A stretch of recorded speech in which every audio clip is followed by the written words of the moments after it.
No one is born hating themselves. Let me say that one more time.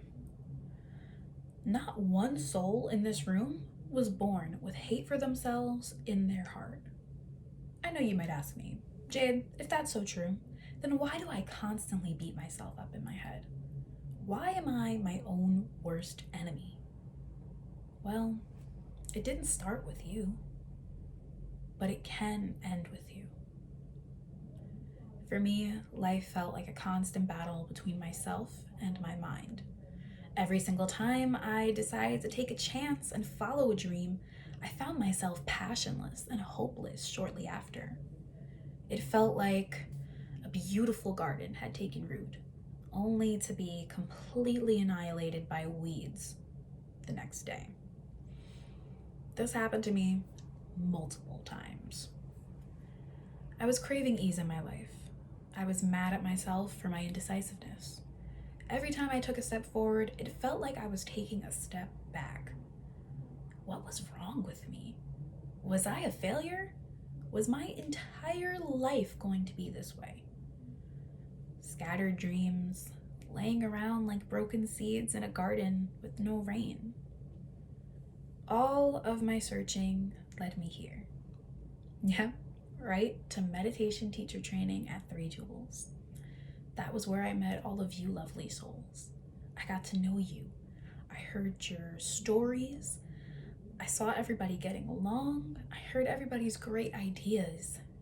And oh no, there it was again.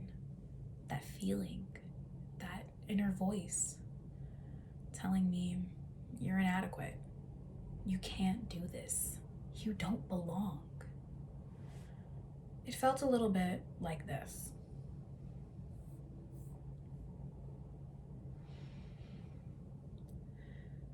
So there it was, that voice, trying to get me to back down and stay comfortable again. What did I do? Well, I decided to face it this time. So I'd like you all to come on a little tour with me. Welcome to the garden of my mind. To the left, you'll see new ideas sprouting up, our butterfly garden, and to the right, we have our greenhouse where we nurture over 100 positive thoughts a day. I'm sorry, what was that? What's back there? Oh, we don't really talk about that side of the garden too much.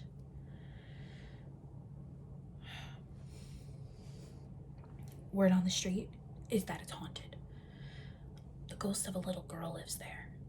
If you go by there at night, sometimes you might see her, waving for somebody to come and play with her.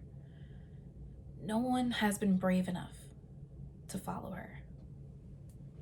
Yet. So, I decided to get brave. What happens if you follow the little girl into the garden? Well, first, you'll feel her pain. The sadness of going through every single day, feeling like she isn't good enough, that all of her effort is wasted.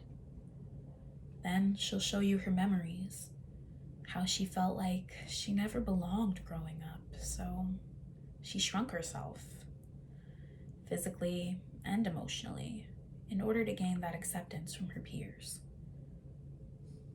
She'll open your heart up while also breaking it in two. You'll recognize that the reason this little girl lives in this decrepit place in the garden is because she's never felt safe enough to step out of it. This is all she's ever known. You'll hear what she tells herself and recognize it as the sound of your own voice. And then you'll recognize that that voice isn't even your own. Like I said, it didn't start with you, but it can end with you. So you start to take that little girl's hand.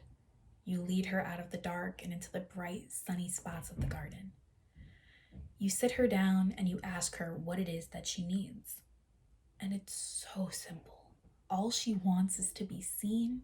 All she wants is to be heard. It is the nature of trauma to be passed down from generation to generation when you operate without awareness. There's no one to blame, nobody to point a finger at. At the end of the day, we're all human, and we all make mistakes. In my case, my family did what they had to do in order to survive. But I don't want to just survive. I want to thrive.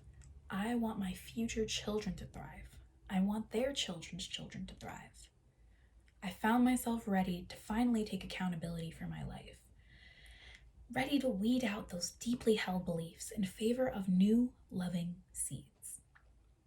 It was through the process of meditation that I was able to hear the voice of my inner child. I was able to sit in the uncomfortable feelings that came with hearing that voice. In silence, I grew resilient. I started to slowly embrace these painful thoughts and look for the higher meaning. I recognized that the perspective I was seeing from was one that was simply trying to protect me. But I'm not 5 years old anymore. I can protect myself with a new awareness. Meditation has been proven to change the chemistry of your brain and even your DNA. Your DNA gets passed down through your lineage, the good and the bad, same with patterns of behavior. We are all conditioned by our parents who were conditioned by their parents, and so on and so on. This is where it ends with you. Will you step up to break the cycle and heal? The process of weeding out this conditioning is not easy, and there will be resistance. These beliefs have roots deep within the garden of your mind. They're weeds, right? You pull one up and boom, there's another one waiting for you. They're not going to come up so easily. But what matters is that you try, that you come back every single day and you sit in silence with yourself. All that matters is that you come back. And that got me thinking. Maybe life is just meditation, a single pointed focus on embodying your higher self and bringing yourself back lovingly when you stray. An invitation to tend to the garden that is your mind and to witness the beautiful seeds sprout into flowers. I'm happy to say that the little girl is me. She lives in the most bountiful section of the garden now, happy and secure. She is no longer scared of the love and freedom that comes with awareness.